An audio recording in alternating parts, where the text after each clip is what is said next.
This is the Victory Sports Network's NAIA Football with Dannelly and Donley, streaming live across all social media platforms, including X, Facebook, Instagram, YouTube, and the Urban Edge Network.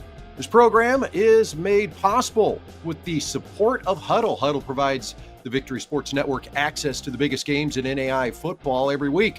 VSN just makes the request to the home team. We receive access to the games. Boom! We're getting full coaches video. We're breaking things down. We're getting the wide. We're getting the tight. And we're finding out what's happening in NAIA football, thanks to our good friends at Huddle. NAIA Football with Dannelly and Donley also streams on the Urban Edge Network. Urban Edge Network provides access to the best games in the NAIA every single week.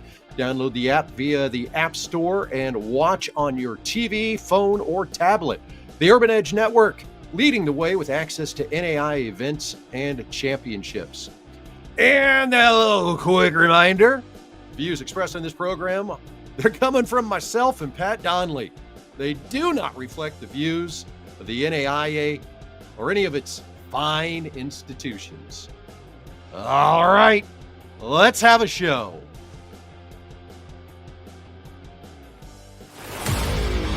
NAIA football is the true version of what college football is supposed to be. And it is the best classroom experience an 18 to 22-year-old male can have. One of the most valuable parts of a college education is that experience. It's life in a microcosm, and it's just something special for a young man to have to experience. And don't you let a moment go without thinking about what's there for you to reach out and grasp.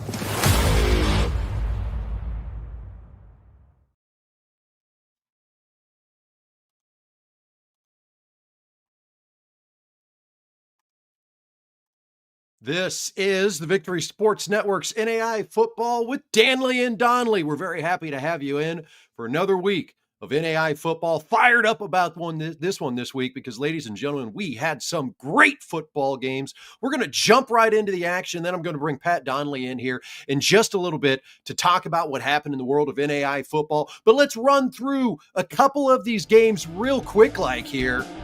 Before we bring in Mr. Donley, maybe some of the games that flew under the radar before we get into our featured stuff. St. Francis and Siena Heights. Siena Heights with a 17-point fourth quarter. They come away with the win. 388 yards of total offense. Braylon Himmelman, 322 yards and a touchdown in this one. Clark Hamilton had 11 tackles, including not one, but 2 sacks and a fumble recovery. USF quarterback Nathan Mall, 109 yards and a touchdown in that one. Mid-American Nazarene, don't get fooled by that score, 51-26. MNU actually trailed 20-10 in the second quarter. Their running back Devin Andrews, 133 yards, 2 scores. Aaron Johnson, 66 yards, and also 3 touchdowns for himself.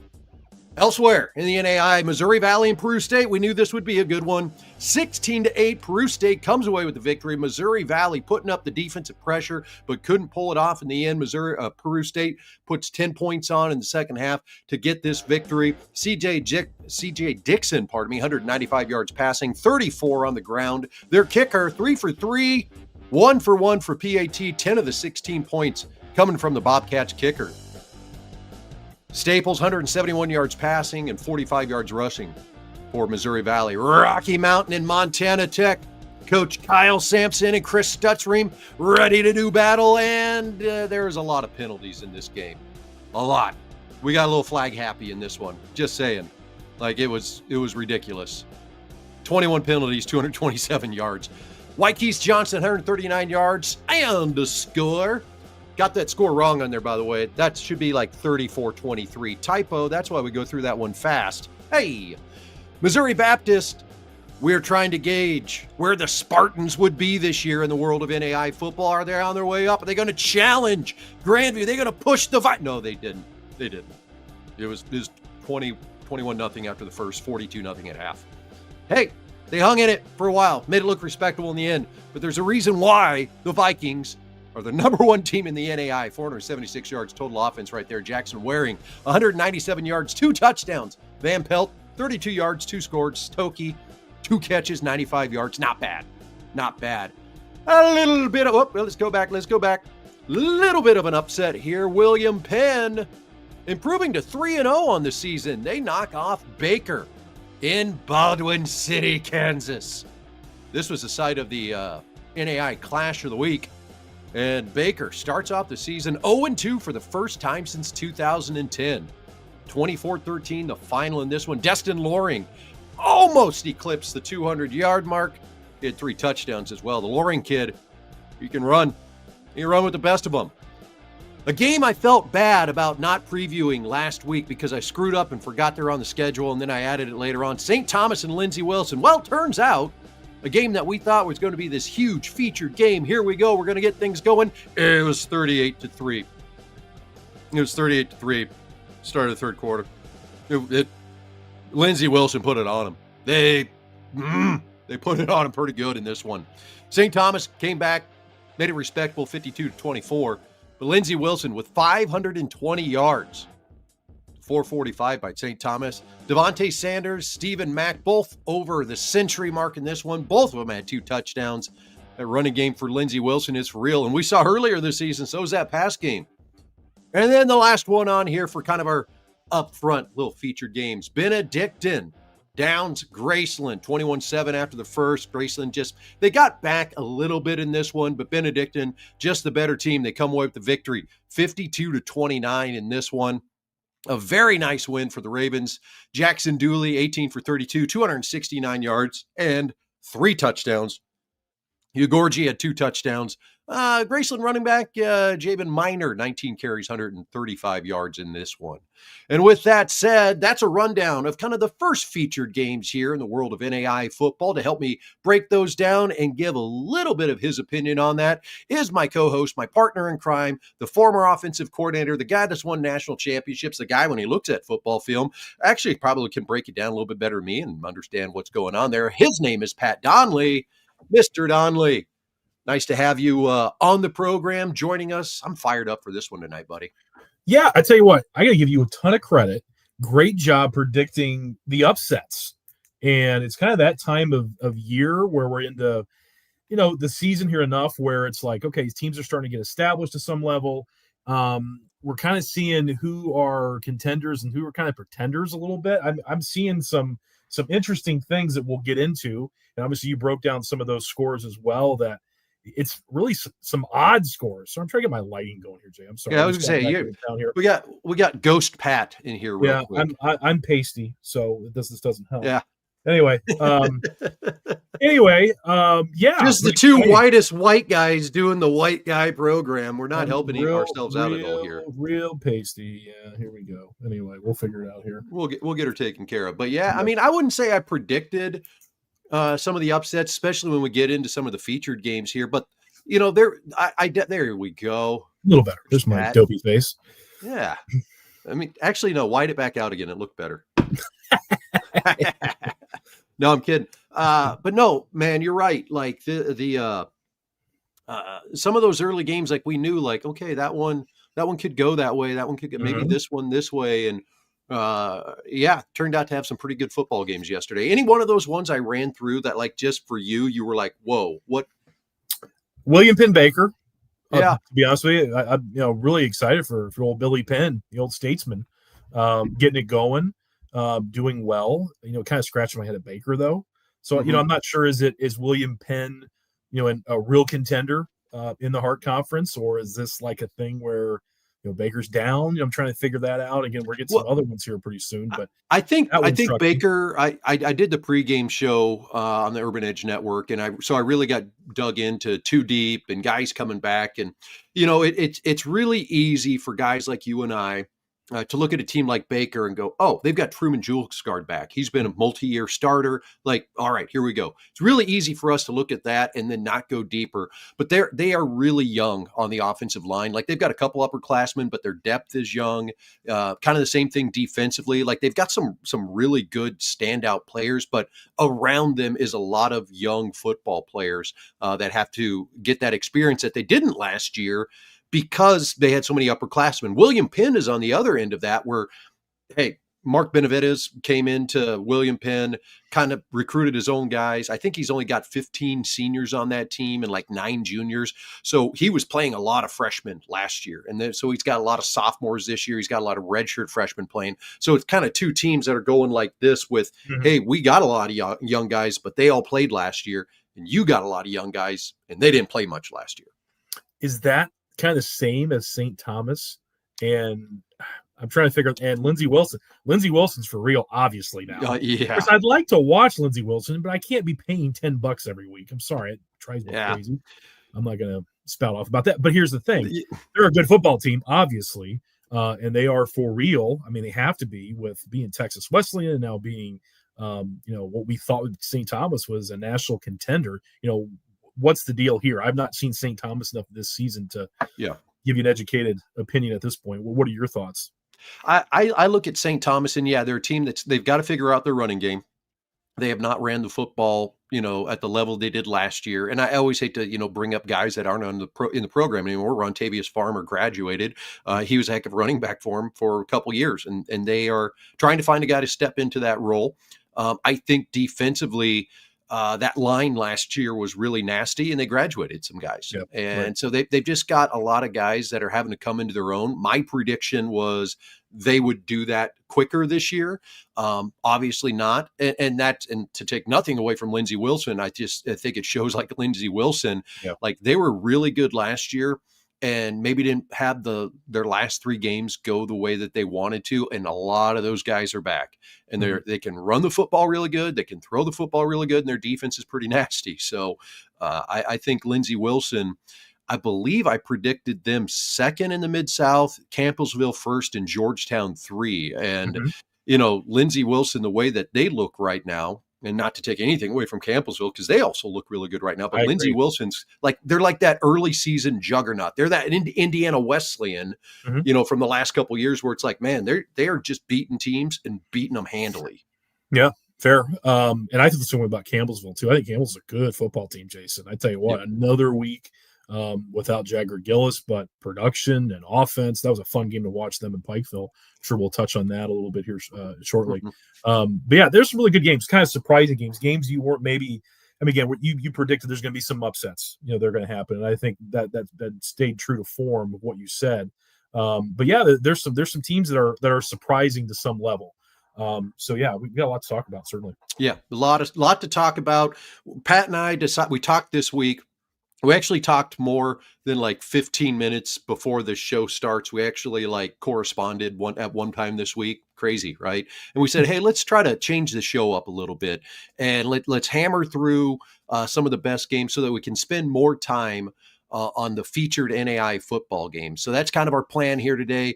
We've got 4 really big games that we want to spend a lot of time, not a lot of time, but more time doing the analysis, talking about, what actually happened in the world of NAIA football. And let's start off with this one right here, Pat. I mean, the number 7 team in the country goes on the road, and there was 2 games last week where I felt like, all right, we're going to see where these teams are kind of going.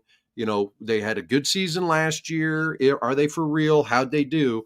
One of those was Missouri Baptist at Grandview. We saw how that one went. Not quite as well as I'm sure Missouri Baptist would have liked that one to go. The other game was this one. And I kind of said, I feel like Mount Marty, 6-4 last year, man, they've really started off this season well. They've thrown the ball really well. So let's just see how they do. And they were able to come out and get a victory at home over the number 7 team in the country. First victory over a rated team for the Lancers.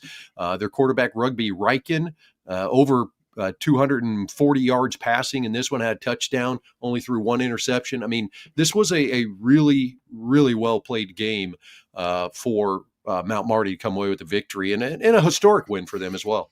Yeah, is this year 3, Jason, for Mount Marty, or 4? I think we're 5. I think we're 5 now? Okay, because I think they did the whole JV thing, I think, initially and kind of build. I can't remember if they jumped in right away or not. Sorry to put you on the spot, but they've not been around very long. We've either entered year 4 or we've entered year 5. Okay. I'll find out in 30 seconds. Yankton, South Dakota, correct? Yes, you are correct. South Dakota. Deadwood territory, my favorite shows of all time. it's that area, right? It's the same state, but like Yankton is much more Sioux City than it is Deadwood. Okay, like flat. You mean like you call it landscape? Flat, yeah, and it's on east side of the state. Yeah, we'll take you there. Oh, it's further east. Okay, I'm thinking it was over west. Okay. Yeah. Anyway, I'm pretty good geography. We're here for a geography lesson tonight, not talking football, ladies and gentlemen. Sorry about that. Yeah, so I think Reichen's a good player, Jason. I mean, they've got a good quarterback. I'm going to say something. I don't want to be hyperbolic with this. I think Northwestern's in a bit of a rebuild. I just do. I think they're young. They've got some. You can tell some youth. They're not year five. Yep. They're not real big and physical like we've seen, I think, from Northwestern Red Raiders over the past few years. And again, they've had such a great run with Coach McCarty there. They've done a great job. I'm sensing that, Jason, just watching the tape. And I think Mount Marty's a pretty decent team, Jason. I think it's going to make, be in contention starting here 3-0, beat a team that's been a perennial power the last decade or more. I'm anxious to see kind of how Mount Marty progresses because there's something brewing there. I mean, you can see some positive things, tons of energy. You saw there's a cool environment there. There's excitement there for this program here in year 5. So, and again, this is a monumental win for them. It's something we got to keep our eye on Mount Marty. The Lancers, Lancers, man. All right. The Lancers, kind of like the Lancers. Got to get that care package to John Gruden. Get him talking about the Lancers, Mount Marty, man. Yankton, South Dakota. That's where Lyle Alzado came from, the old Yankton College. Yeah, so that's right. Knock on wood if you're with me. Anyway, Raiders fans, what are we doing? Here we are. No, but I would agree with you. Mount Marty, I really like their running game. I thought Malachi Hartz ran the football really well yesterday. I was actually surprised in watching or looking at the stats of this game. He only had 62 yards. It just seemed like he had such bigger runs at times in the game, but he ran the ball really well. I thought for the Lancers, they did a good job, kind of run pass mix and everything. And I thought up front is where Northwestern would have the advantage in this game, that they would, just out physical what the Lancers had and just given their experience and everything. But Mount Marty, I felt like controlled the line of scrimmage in this game. Yeah. And, Northwestern, I don't know, quarterback controversy, maybe not. Bush kid plays the first half. Duncan kid plays most of the second half. Really, without the Duncan kid in the second half, they don't have much of a running game right now. And that's not something that Northwestern is used to. They're used to be able to run the football really well. And they didn't have that bruising running back that could get 20 carries yesterday and get you 90 yards. Like that just didn't happen for them. So they've got some, like we said, they've got some growing pains. They've got some things that they're going to have to straighten out. I do have my new Victory Sports Network top 25 that comes out tomorrow morning. And a little hint that there's going to be some movement with both of these teams in that poll. Mm-hmm. Make sure you check out victorysportsnetwork.com tomorrow. Great plug. Tease. Absolutely. Yeah, but Mount Marty, really nice job. 362 total yards, 235 yards for Northwestern and their offense. We move on. This game right here, this was a game I watched extensive film on today because I wanted to see. You look at that stat line for Evangel, and you're like 100. Actually that says 11 yards. Idiot, 111 yards is what he threw for. It's almost like I did this in the dark at 6:00 this morning before my daughter woke up. It's weird. But yeah, Reed Potts, 111 yards passing. Eric Williams, 153 yards rushing. I was looking at the stats. I'm like, okay, so how'd they get this done? And, Evangel's running game is physical. And I felt like, and you watch this too, Pat, mm-hmm. I felt like as the game wore on, Evangel just wore down that front seven, that defensive line for Southwestern. And all of a sudden, like the first one or two drives of the game where Evangel was getting 2.5, 3 yards. Now we're getting 6. Now we're getting 7. The Williams kid's getting loose. The Harris kid is getting loose. They were just running the football so much better. And it seemed like Evangel's offensive line and their defensive line really controlled this game late. Totally agree. Yeah, cliche up front is where this game was won. And I'm a big fan of Evangel, Jason. I mean, I tell you what, they're a physical football team, just like you said. I think Williams is an absolute horse, man. I mean, what a big, physical, strong guy that has an extra gear that get you the big run as well. I mean, he's great between the tackles. He can bounce it outside and gain the edge and really get down the field quickly. Really strong in the red zone. How many tackles did he break in the red zone? Oh, yeah. Just a great football player. Really impressed with him. And I like this team. And I'll tell you, this league, man, is legitimate, Jason. I'm going to tell you right now. I mean, I've watched a lot of NAIA film over the last 20 years. Both of these teams are good football teams. I mean, they really are. I think Southwestern's kind of have they had such a veteran team last year. I think you're seeing some guys, slide into some spots where graduation is, but there's still some remaining guys. Of course, my German pronunciation is awful. Is it Holtz? Who's in the receiver? Holthusen. Yeah, he's awesome. What a player! A tremendous player. And I know he was great last year, and gave everyone fits last season. You can see that again. I think defensively they're a bit young. They gave up some yards and some points, and there's maybe some younger players that aren't quite up to the task physically yet for the Mound Builders, but they're a good football team. And I'm telling you right now, Jason, I think they can make a push to get in the postseason once again, just like they did last year. I think both of these teams are good football teams to the point where it's like these guys look like GPAC teams from a few years ago or Mid-States Football Association teams like I'm used to seeing over and over again. Both of these teams look like, at that playoff level. And I'm not joking, folks. I mean, you've got skill. You've got guys up front, running backs, quarterback play. Both of these teams are darn good. I was very impressed watching this game.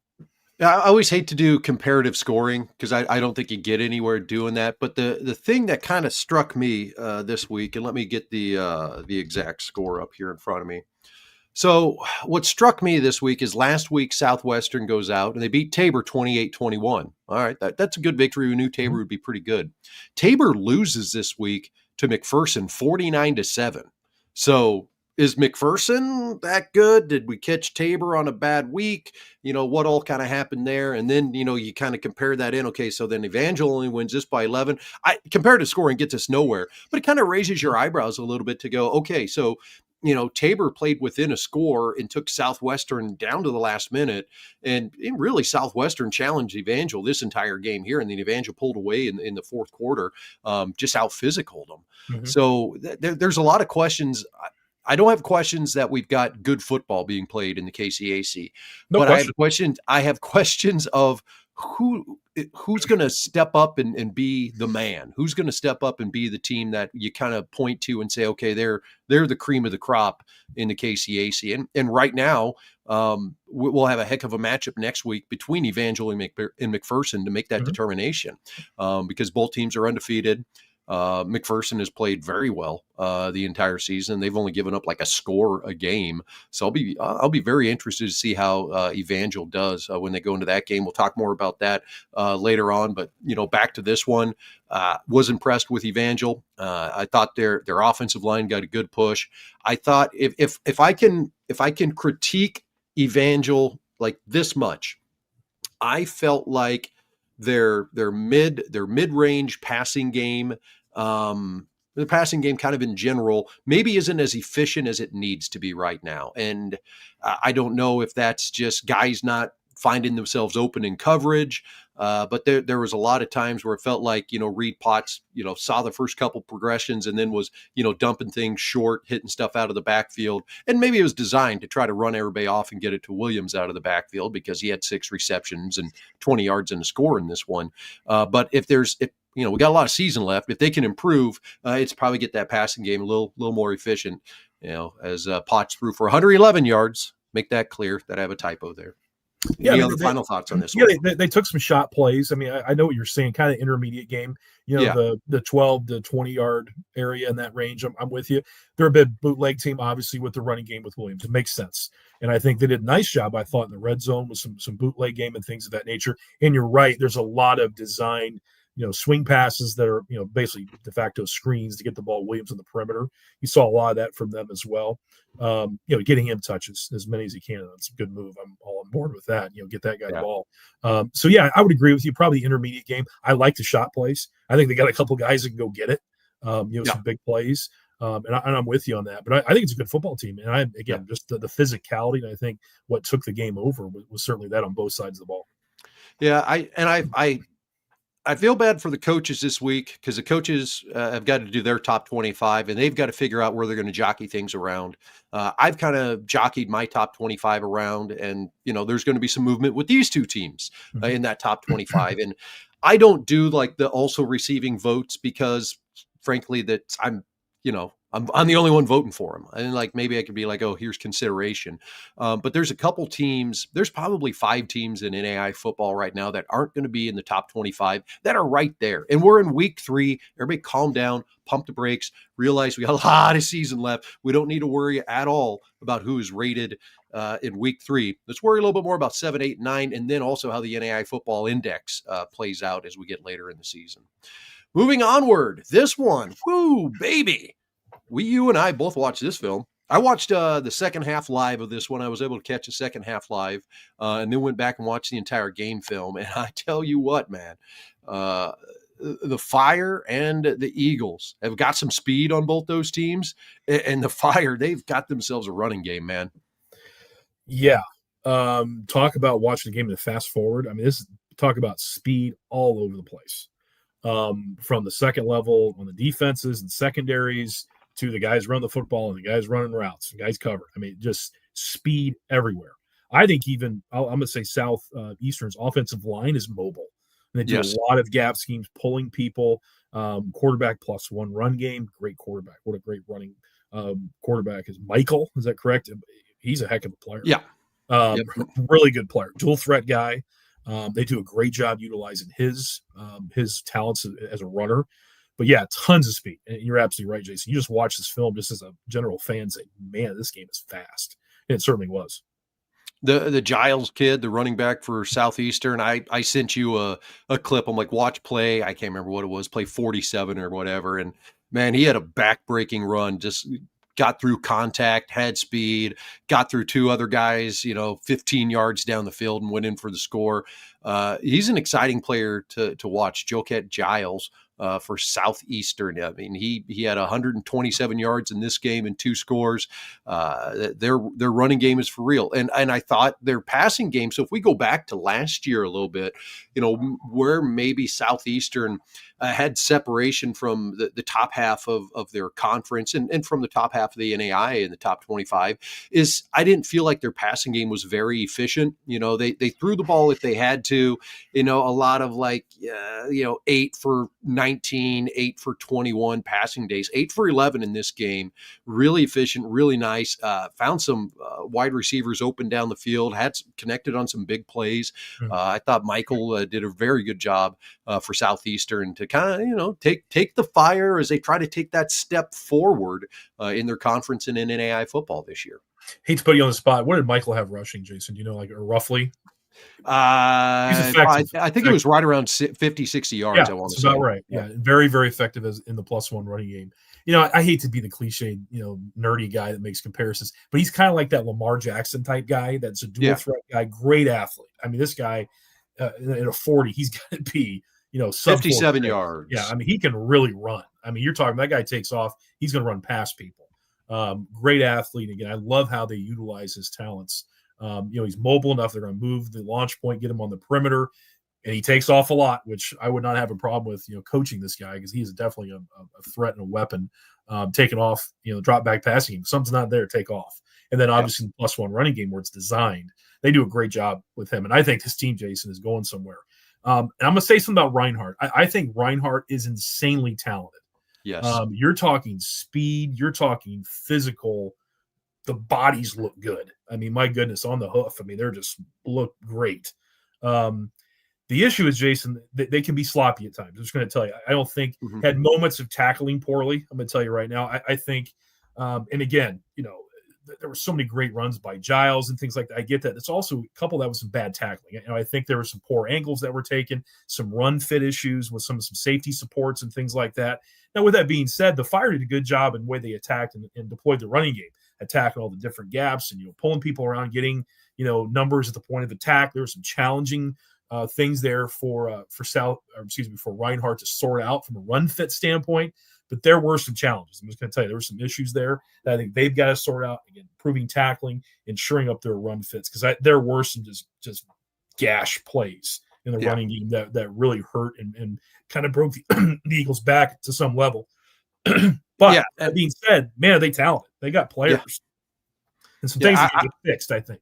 Yeah, and going back to the stat sheet here, watching the game live and then going back and watching the film, surprised to see Jock Colbert only was 60 yards. It felt like he had more than that. He really busted off some really nice big plays. Tyrus McKee, heck of a wide receiver and special teams guy, 9 catches, 71 yards in this game. And Taylor Jackson looked pretty good at quarterback for throwing for 144 yards. Now the problem, threw 2 interceptions, and both of those interceptions on the ensuing drive by Southeastern, they were able to put scores on the board. And we've talked about how crucial and critical that is in these NAIA football games, especially early in the season. If you get a takeaway, turn it into points, and Southeastern had 14 of their points that you can see on the scoreboard right there that came directly off of the drive that came after those turnovers. So, Southeastern, quality football team, man. I'm excited to see how their season progresses. Now, we knew Reinhardt, they were going to have 4 really tough non-conference games, and they're still in that schedule before they get into conference. So if they come out of it 1-3, that's not, they'd like to be better than that, but being 1-3 coming out of that and going into the Appalachian Athletic Conference, where I think, their challenge, their push, it's going to come from Pikeville. I don't think there's anybody else in that league that's going to compete for the title except for Pikeville and Reinhardt. Call me crazy, call me stupid, but I just don't see it. And we've seen both of those teams play this year, and they're both pretty good. Yeah, I think Reinhardt's really good. I'm not trying to disparage them in any way. I think there's a little bit of bust legs too, Jason. That you kind of see that maybe a little bit. There was some fatigue, I thought, especially towards the end of the first half. And again, it's like you kind of need that halftime to kind of get a reset point. And they were you can just tell, just kind of physically worn down. Again, that's when the big plays, the poor tackling, happened in that time period. But I'm telling you, they can play, and they are talented. There is no doubt in my mind. You watch them. But there's some things, again, the things that I notice, again, from a coaching point of view, there are things that can get fixed. It's not like they're deficient in a talent standpoint, or it's not a personnel situation. It's detail stuff. Just, again, better tackling, better run fits, when it comes to how we're going to fit power, how are we going to fit, the gap schemes, that +1 running game that Southeastern used in this game. But, I think Reinhardt, like you said, they and Pikeville for sure.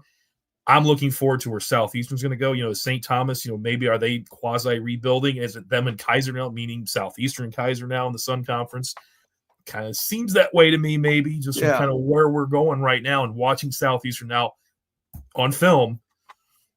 They can move, Jay. They're athletic, they're physical, they got a run game. And again, I think if they can develop, the big plays in the passing game, along with that, the running attack, you got something here, because they are athletic. They run well on defense. They're playmakers on defense. Again, those interceptions were plays. I mean, good athletic plays in the back end. Good football team. It's going to be a lot of fun watching the Sun Conference the rest of the year. Moving on, boy howdy.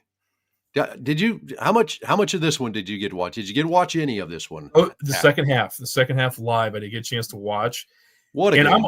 I'm honestly disappointed. I thought it was going to be in the high 40s, both of them. But what are they doing? They just had an off night, So I'm watching Notre Dame, and I'm watching this game on my iPad and watching Notre Dame live. But excuse me. I mean, athletic teams, tremendous offenses. They're not shy about chucking the ball around, which I love. Really fun game to watch. You love offense, and again, they're 2 tremendous offensive teams. Look at the total yards, total yards and the points. I mean. Yeah, they are exciting. I think Campbellsville is the real deal, Jason. I mean, again, here they are, another week. Jed Engel, the best backup quarterback in the nation, easily. Yeah. I mean, he can start about everywhere. I mean, he's pretty darn good. And I tell you what, he knows that system. There's so much run pass option with what they do, Jason.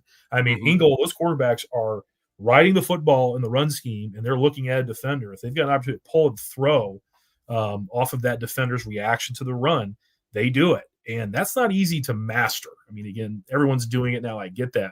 But it seems like Campbellsville does it maybe more than anybody I've seen. A lot of people do it, but they run it like a ton. It is RPO pretty much all the time. So it's a lot on the quarterback. And I think Engel does it beautifully. And they're with balance with that. Campbellsville can play, Jay. And I think Pikeville's right there too. Again, explosive and got weapons all over the place. So you think about the RPO game that Campbellsville's running, and your quarterback's going to take hits. He's going to take shots during that. And I mean, granted, you've got one that's banged up right now that's been out a couple of weeks. They're hoping that in the next week or so he'll be back. But if he's able to come back healthy, and you've got Evangel sitting behind him in that offense, that's pretty good. It's because a lot of teams in the NAIA, your starting quarterback goes down, and you're hurting. You've got to make some changes to what you do on offense. And right now, I think Campbellsville is able to fully function with either quarterback right now. That speaks volumes to what their coaching staff has done down there to build this program and get them where they are. Now, as I said, at 3-0, they look like one of the hottest teams in NAIA football right now. And the Evangel kid plays well. But I tell you what, Pat, question for you: Trey Bass. I have not watched full Campbellsville games this year. I've seen a lot of highlights. I've seen a little bit of film here and there. This is really, I sat down and just watched the whole game, listened to the announcers. Beautiful picture on the broadcast last night. Very good live stream. Very good live stream. Great live stream. Campbellsville Sports Information Department, whoever's in charge of that, hats off to you guys. That is how them. That's how there's like three or four streams out there where it's just like, man, that just looked amazing. Southeastern's live was also very good. Very good. But sitting down, back to Trey Bass, sitting down and watching this game the way I did last night, that kid does everything. He's a running back. They get him out of the backfield. He's catching it. And then all of a sudden, like kick coverage, he's going down and he's making a stick on kick coverage. How many times in your career, Pat, has your starting tailback been on kick coverage and essentially a headhunter? Never. Yeah. Never ever. And then Hans team, the onside kick at the end of the game, I'm pretty sure Bass was the one that recovered it then too. Great football player. I've got two things regarding this, and I'm going to do our second John Gruden reference and impression. Oh, here. baby. I love it. Do you know what John Gruden said about RPOs? You know what they stand for, the acronym? Ridiculous. No, it's ridiculous protection offense, man. You're going to get your quarterback freaking killed, man. It's ridiculous protection offense is what that is. So, I love it. Yeah, it's hilarious. And then the other point I have is something really, really spectacular. I can't remember what it is now. It's the 45-year-old guy here. Just forgot. Anyway, fun game to watch. Oh, the live streams. Yes. Here's the thing. Yeah. Can I say something? You said this last year. We need to say it again because I want someone to hear this. Okay. And I need to tell every single high school I watch in the state of Indiana, do not switch the view mid-play. I have seen colleges do it as well, Jason, on live stream. Yes. I'm going to have a stroke. It's going to happen because high schools, it's like an epidemic. It's the worst thing I've ever seen. Guys, like, how many times can I push the button?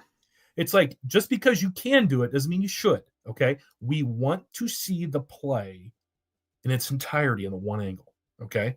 Replays, you can go nuts. Who cares? Mm-hmm. But we want to see the wide. We want to see all 22. Well, not all 22. I guess you can't have the safeties in there. I'm thinking about coach's film. But yes, a TV version, at least have the box in there and keep it there. Then kind of pan out as the play go. Jason, I can't take it. It's going to make me crazy. Please stop, everyone. It's like somebody said, well, we got these 3 cameras. We got to use them. Yeah, you do, but use them effectively. If you've got 3 cameras, you've got what I always call the hero. You've got like your 50-yard line high, typically a sideline camera, and then a hero camera. Those should be your 3. Hero camera is sitting right next to your 50-yard line high. It is zoomed in on the action. It follows the quarterback. It follows wherever, and you're going to get replays from that one. The 50-yard line high, you're getting the offense and defensive line in there. You're getting all your backs, and then maybe you don't have the entire defense. And then as the play happens, you pull out, and then you follow the play from there and you zoom in. Do not just, they started running that way. Oh, looks like a cool shot. Hit it, because there's nothing worse than watching a game and here's the running back going around the corner this way. And then all of a sudden he's like this and at you and you're going, what, where did he go? I'm going, my brain is going to explode. That did not happen during Campbellsville, Pikeville. No. Nor Southeastern. Excellent broadcast. But some of these other ones we watch on the weekends, I'm going to throw another great one. Montana Tech's great. Oh, fantastic. Beautiful. They might be my favorite. Yes. They do a wonderful job. And kudos to those that know what they're doing. And yes, just because you have 3 cameras doesn't mean you have to use them every play. Yeah. Thank you. So I hope someone heard that, Jason, because again, we can help you do a better broadcast because, again, we want to see the play from the one angle live. Do not switch mid-play.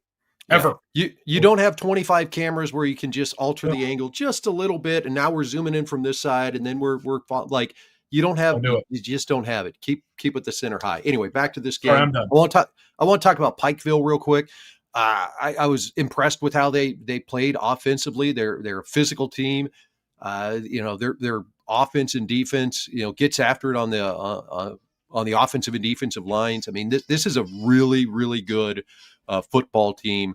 And like I mentioned earlier, they're 0-2. This is the same story as last year. Yeah, they're 0-2. They're gonna lose a couple of games here early in the season, but when they get into conference play, I really think the Appalachian Athletic Conference comes down to them and Reinhardt.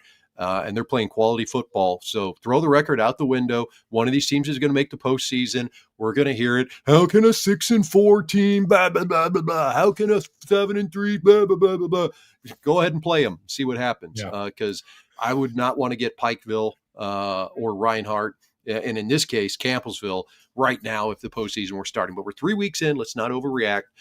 Really good football game played here. And Pikeville, they've got another one coming up this week. So let's keep rolling here. A quick one down the top 25, just to kind of show you everything that happened here. As we mentioned earlier, Grandview gets the win. Kaiser and Bethel played.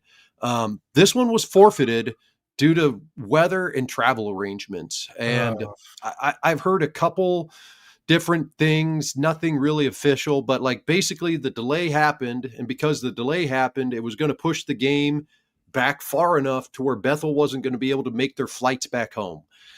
So they had to forfeit the game. Just you feel for the kids. You only get so many of these weekends every year to play football, and to be able to go to Florida and play a game like this, that's awesome. But then to only get to play like half of a quarter before it gets canceled and forfeited, not good.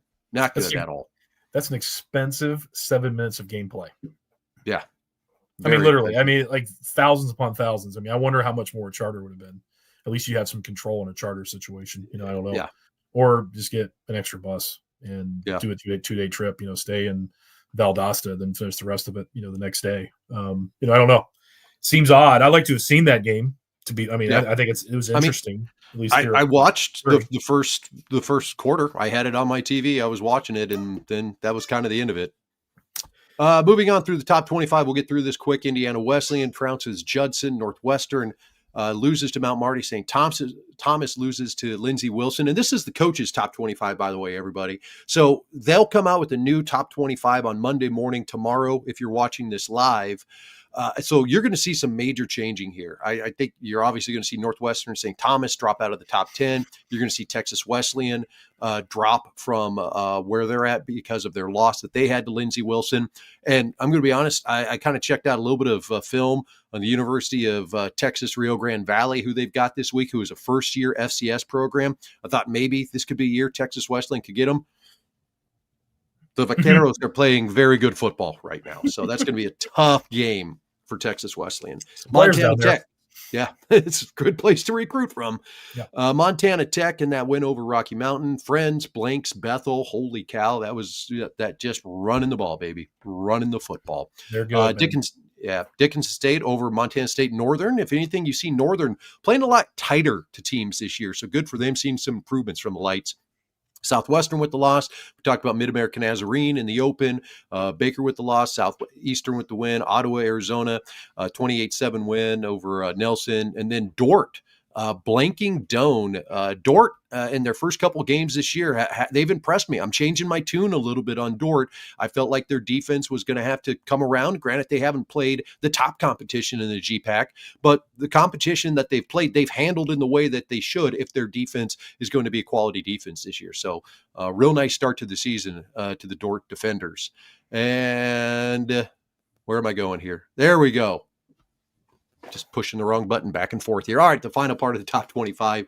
Concordia gets the win over Dakota Wesleyan. Marion beats up on Defiance. St. Francis gets a win, and then Carroll was idle. Anything from the top 25, Pat, striking you as odd or different or anything you need to talk about there? Nothing odd, but I'm with you on Dort. Dordt really impressed us last year. And they were so close to getting a postseason last year. They're doing what they're supposed to do at this point. Got a bye week now to rest up and really, get into the meat of their schedule in the GPAC. But I'm looking, keep an eye on them closely. Let's break down the biggest games of the week. September 20th, everybody's playing on Saturday this year. And in no particular order, here's what those games look like. You've got number 1, Grandview going to Baker. It is going to be a tough start to the season for Baker, who's already sitting at 0-2. They've got to play the number 1 team in the country. Number 2, Kaiser traveling to Cumberland. They're going to be playing in Williamsburg, Kentucky for this one. And University of Cumberland's currently sitting undefeated. You've got Morningside going to Midland. Midland's only loss is to D2 University of Mary. St. Thomas is going to Georgetown. We're going to learn something in that game about these two programs. Georgetown has not overly impressed me yet this year. They had a big win over Warner, but they actually trailed in the second quarter at that game. Or actually, I think they were only up 7-0 in the second quarter. So they struggled a little bit early on against Warner. And I honestly didn't check out much more than the box score of that one. But I know Warner was the last place team in the Sun Conference last year. So to see Georgetown kind of struggle in that one makes me wonder about that game. Montana Tech going to Southern Oregon. Going to be a great one. And then Dickinson State. I think I've got that backwards. I actually think Carroll is at Dickinson. Needless to say, those are this round of games. Which ones strike you, Pat? As all of them. Yes. I think they all have great storylines. I mean, there's some rivalry here. There are some, like you mentioned, okay, we'll kind of start from the beginning. Baker. Yeah, boy. Carroll is at Dickinson, by the way. So I've got that backwards. My bad, everyone. I mean, we'll start in the top left. I mean, Baker, better buckle up, boys. 0-2, and that's a proud program. Unbelievable challenge once again. What type of resolve do you have? Kaiser and Cumberland's, I think the travel is interesting. Kaiser's done, man, they've been road warriors. You're up in the Midwest, up in Indiana. Now you're in, the Appalachian Mountains now and playing, Cumberland's in a beautiful place there. That's going to be a challenge, no doubt. An undefeated football team. Shane Housekeeper's doing a great job there. Morningside and Midland, we think Midland is them and Dordt. Who is it in that conference that's really going to make a push? Because I think both those teams may be a step ahead of even Northwestern right now, Jason. Just throwing it out there, maybe as an idea. Just kind of watching these teams, can Midland, make that big splash and upset a Morningside team. But Morningside's so proud. They're a great football team, no doubt, being down to the wire 2 weeks ago against Benedictine. Anyway, that's interesting, certainly. St. Thomas and Georgia, I can't agree with you more about. We're going to find out a heck of a lot about these teams. The result of this is going to tell us everything I think we need to know about kind of where we are. And I think I have an idea how it's going to go, but, I'm anxious to see. And I think the travel is obviously significant. I'm assuming it's a flight. I hope it is. It's a 2-day trip. That's pretty significant. So that's going to be interesting. Montana Tech, Southern Oregon. I think both of these teams are good football teams. Again, Southern Oregon lost to a pretty decent Division II program, but we know what they have coming back and where that program is going. It's on the rise, back in that national prominence and again.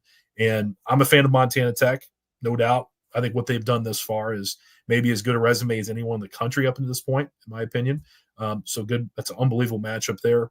In beautiful, is it Ashland, Oregon? Yeah, Ashland, Oregon. Yes. Am I saying that right? Ashland.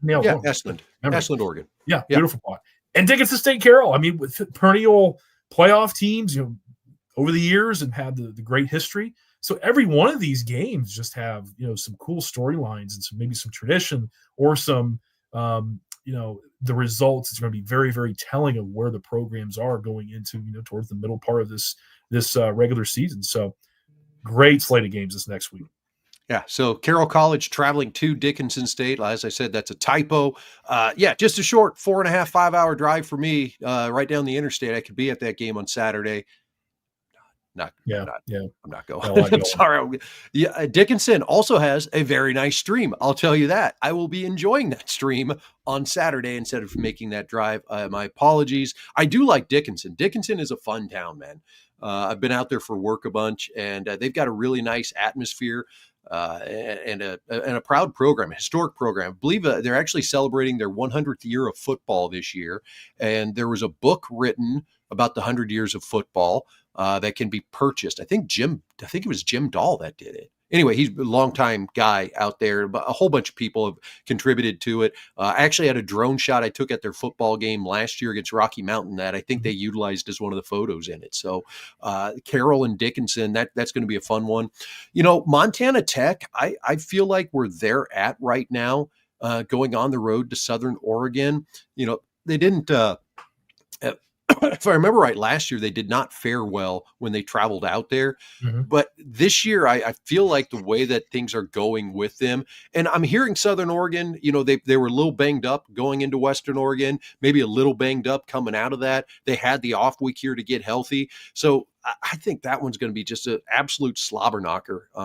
Midland at Morningside, to me, is a game that, again, we can see maybe how close Midland is to getting into that upper third of the conference, or is it just Morningside and everyone else in that conference this year? It could be. We might kind of start to find that out on Saturday. And then I'm with you with St. Thomas and Georgetown. We're going to find out a lot. I mean, I know I've already said that. Earlier today, I started making my predictions. And then tonight, as I think about it, I've gone the other way. I've gone with both teams, and I don't know for sure how I want to land on that one. Kaiser Cumberland's is man, that's a fun game right there. You've got Kaiser going to Williamsburg, two teams that are going to run the football with a lot of tenacity, going to run a physical style game. I mean, that's going to be a lot of fun there for that one. Elsewhere, we've got more games, believe it or not, that are really, really good as well. Mid-American Nazarene at William Penn. Both these teams are undefeated. William Penn coming off the upset victory over Baker University. Mid-American Nazarene struggling in the first half against Clark. I think we can find out where Mid-American Nazarene is. That number 15 rating is largely due to the fact that they made the postseason last year and they ended up losing to Morningside. They've struggled a little bit this year. Maybe have not put up the points that they've wanted to and held teams down the way they've wanted to, but they've won. And so now I think they're going to have their first real test of the season in William Penn. You've got Ottawa making a trip to the panhandle of Oklahoma, Goodwell, Oklahoma, ladies and gentlemen, where the Aggies will be taking on Ottawa University in the Spirit. That will be an interesting game. I think Ottawa's probably the better team there, but that's a heck of a lot of travel, and the Aggies have already showed they're not going to bow down to just anybody out there. They beat Peru State earlier this year on the road. Now they get this one at home. Friends at Tabor has me interested based upon what happened this week. McPherson, 49-7 over Tabor. Does Tabor bounce back at home? And can they stop that high-powered running offense of the Falcons? Or are the Falcons just going to blow the doors off this one like they have everybody else this year? Weber International at Bethel. I mean, Bethel traveling again to Florida this week. Let's hope it ends in a little bit better situation than what it did this last weekend. Cumberland, Tennessee is at Pikeville. Pikeville with an opportunity maybe to get a home win and up their record to 1-2. And then you've got two undefeated ones in the KCAC we talked about a little bit earlier, in McPherson and Evangel. Kind of a little opportunity for these two teams in the KCAC to separate themselves just a little bit. With Evangel getting this one at home, are they going to out physical McPherson, or are the Bulldogs going to travel well and slice and dice them all over the field? It could be interesting. Your thoughts, Pat?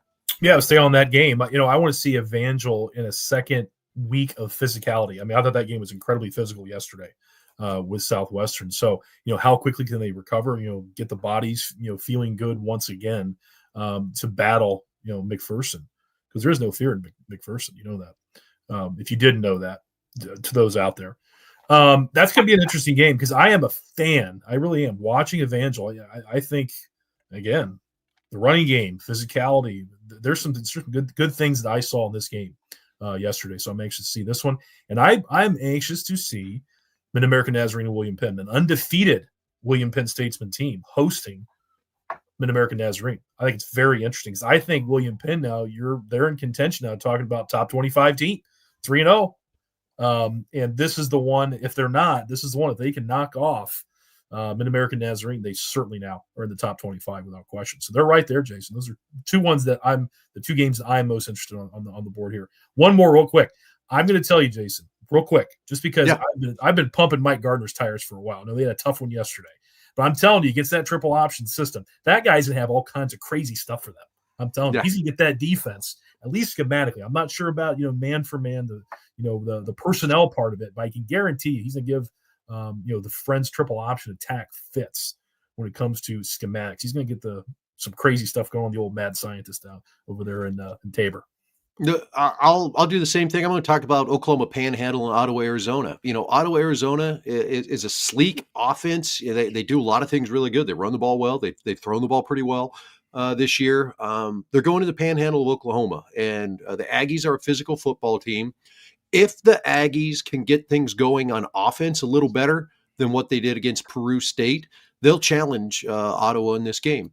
But if the Aggies, are only able to put up 10 points, Ottawa's going to win this game, 31-10, 38-10, something like that. So it could be very interesting what goes on in this Sooner Athletic Conference battle. And then the other one on here, Cumberland, Pikeville. Pikeville starting off 0-2. Do they fall to 0-3? They've got a great football team.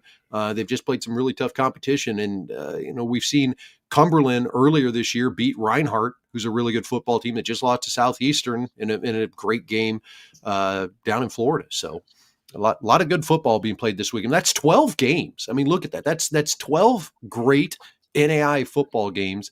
And there's probably 2 or 3 that were borderline where I'm like, well, I'm just not going to talk about that one because it's just not quite there. There's a lot of good football being played right now in the NAIA. I love it. I love it that we've got 3 weeks into the season. Everybody's played at least 2 games. Well, Kaiser 1 1/4, but most people have played 2 games. Some teams have played 3 games. I mean, it's an exciting time in the fall of football, and everybody still got hope. Everybody's still got dreams. Nobody's counted out yet. And the weather is still nice everywhere. It's not snowing in North Dakota yet, although I am starting to see the month of September tick by here, Pat, and realize October's coming and all bets are off come October. The leaves changing color yet there? Yeah. I've got leaves falling in my backyard, but we don't have like the fall colors of trees yet. We're still green and dying, and we'll get that. Of course, there's not many trees in North Dakota, so you go over to Minnesota and check out the fall colors there. All right, so that is the rundown. That is what's happening in NAIA football. Those are the games. Pat, before we wrap things up here and spend a little bit of time going into overtime here, any final thoughts in the world of NAIA football? Yeah, just a volume of games. I mean, there's so many quality to watch. Be selective because there's going to be some games going simultaneously. Get your the split screen you can have on your. If you can do that with the streaming services, there's going to be some great ones. And I think as big a matchups as we've had probably since week 0. Really, really good stuff. Really excited about these. And like you said, Jason, yes, it is early enough. Everyone's still in contention in theory, but I think some of these games have been pretty telling for me. That some teams, we kind of thought, hey, this is a top 25 team. We think they may be, in contention to make a deep playoff run, even compete for a national championship. You're like, yeah, I don't know. At the same time, there's some teams that were, man, we have to replace a heck of a lot from last year. They were a good football team last year. Oh, they're still a good football team. So there's some of that going on too. Insert, teams like, Baker. You're scratching your head a little bit about Baker, right? Kind of Reinhardt and Pikeville are kind of do the same thing they did a year ago. And there's an eventual crash course for each other, for the Appalachian Conference. What's Georgetown? St. Thomas, what the heck's going on here? Just kind of some strange things going on. But then like William Penn's undefeated, Jason, and playing pretty darn good football. Yeah. So, I mean, there's a lot of that going on. And I think the KCAC in general, Evangel's making, strides. We've seen those things. Again, I'm talking about maybe the deepest, being the frontier. Love Montana Tech. Great challenge this week with probably the 2 best running backs, arguably, in the NAIA going head-to-head in Ashland, Oregon. So there's some big-time games and some storylines that are very, very crucial to how this season will progress. I think this week maybe as pivotal as any we've had thus far. So we're in our overtime segment. That, Pat, I couldn't agree more with everything that you just said there about the world of NAIA football. So at this point, we kind of bow out of the NAIA football talk and just wrap for a little bit on a little bit of everything. But before we do that, I do want to say, everybody, please stick around through overtime. I have a special tribute. How about I do that now, and then we'll do the overtime. I don't know if you know what I'm talking about. Mm-hmm. Streak is over, baby.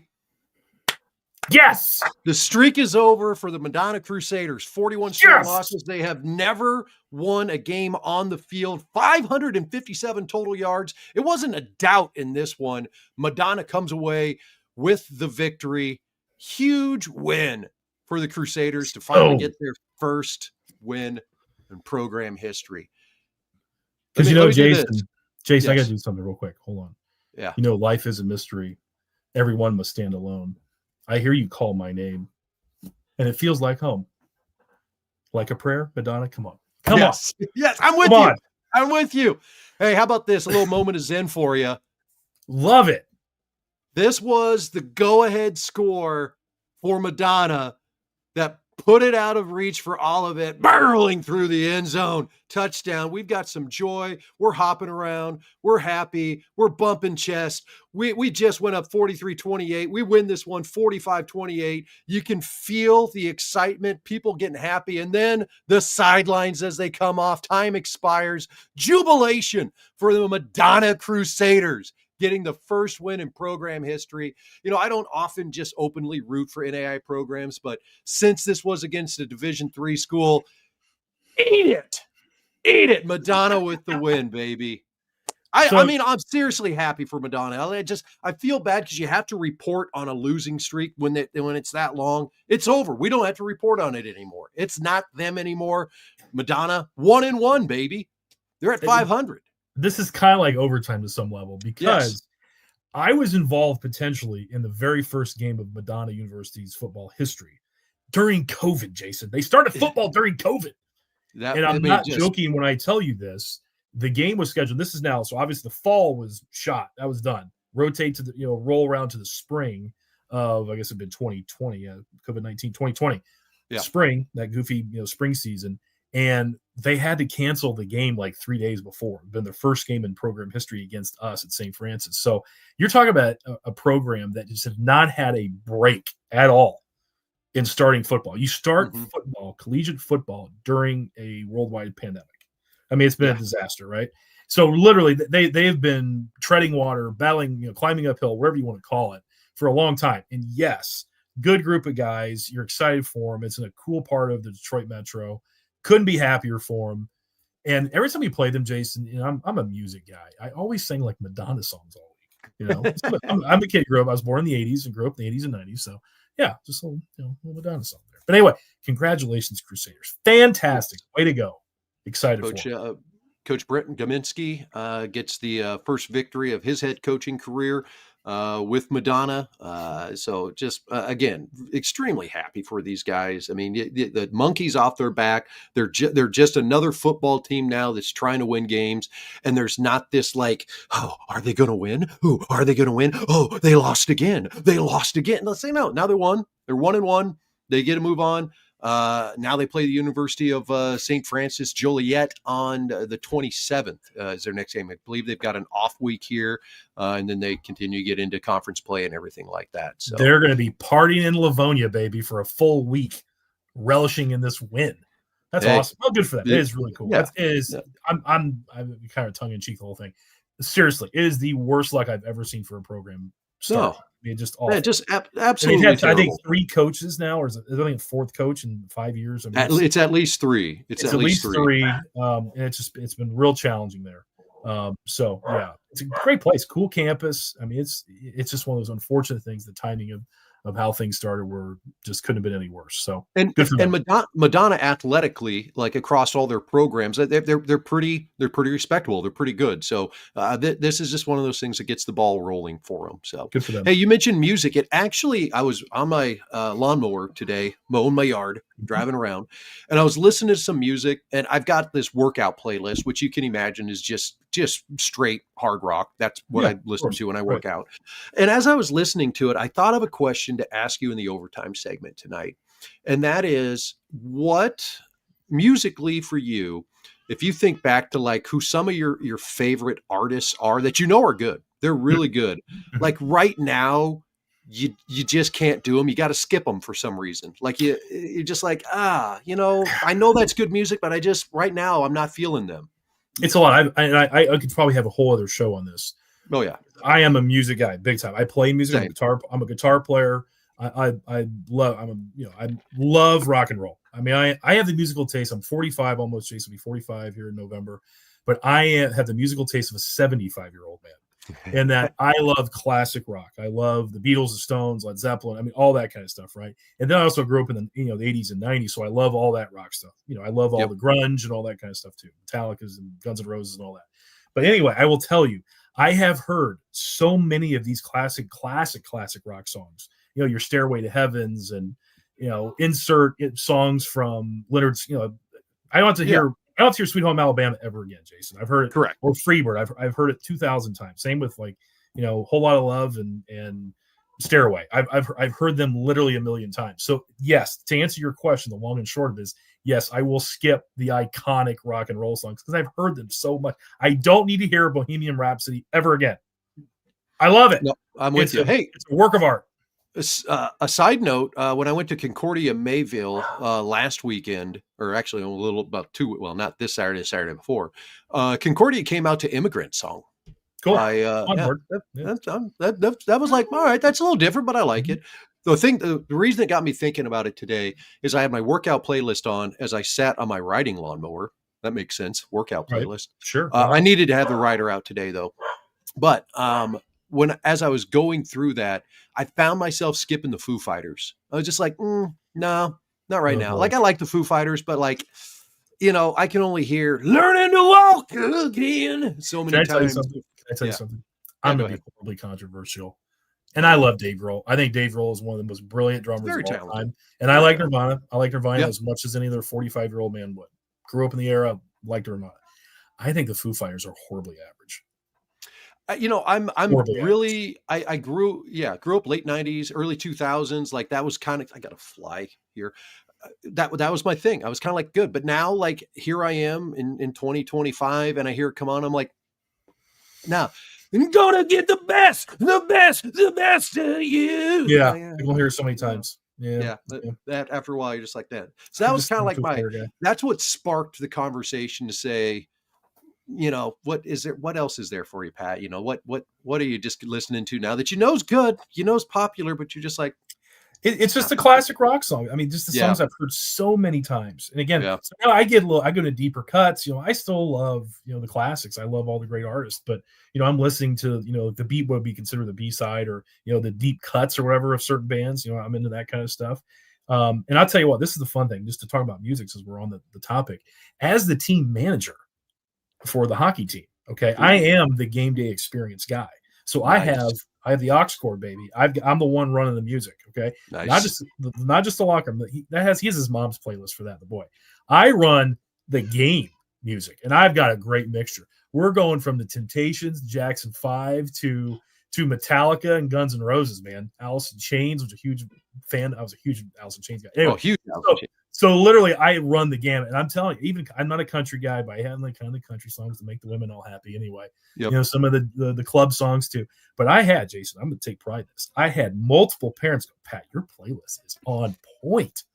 It is like unbelievable. So kudos, man. I'm like, yeah. I took great part of you wants to be like, yeah, I know, because I know what I'm doing. I'm a music guy, man. Yeah. And again, there's a lot of music I don't like, but I have an appreciation. If there's something that's somewhat quality, I'll put it on there. My daughter's a Swiftie, dude. I mean, I hear it all, dude. Right? Yeah. I have a 10-year-old daughter, so I can even point out there's 2 or 3. Those are kind of bangers, man. I'm not gonna lie to you; they're not terrible. Girl can write a hook. I mean, there's a melody there. There's it's not bad.